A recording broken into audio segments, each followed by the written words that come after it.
கர்த்தருடைய நாமத்துக்கு மகிமையுண்டாவதாக. இன்றைய வார்த்தை 1 கொரிந்தியர் 13:10. நிறைவானது வரும்போது குறைவானது ஒழிந்து போம். விசுவாசிக்கிறோம், ஆமேன்னு சொல்லுங்கள். குறைவுகளெல்லாம் ஒழிந்து போம். ஏனென்றால் கர்த்தர் நிறைவான ஆசீர்வாதங்கள் உங்களுக்கு கொடுக்க போகிறார். உங்கள் வீடு முழுவதும் கர்த்தர் ஆசீர்வதிக்க போகிறார். உங்கள் வாழ்க்கையில் வெறுமை என்பது இனி இல்லை. எல்லாவற்றையும் கர்த்தர் நிரப்ப போகிறார். ஹல்லேலூயா.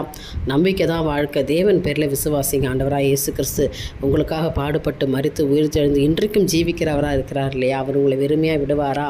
குறையோடு விடுவாரா? இன்றைக்கு உங்களை ஆசீர்வதிக்கத்தானே கர்த்தர் விரும்புகிறார்.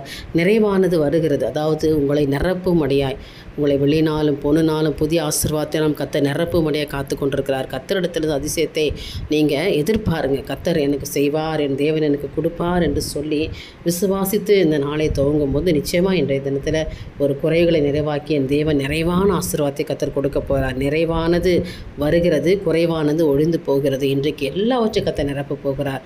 உங்கள் வீடுகளில் இருக்கிற குறைகளெல்லாம் நிறைவாக்கி என் தேவன் தம்முடைய நாமத்தை மகிமைப்படுத்தி கொள்ளும்படியாக இன்றைக்கு வந்திருக்கிறார். நம்பிக்கையோடு நாளை துவங்குங்க.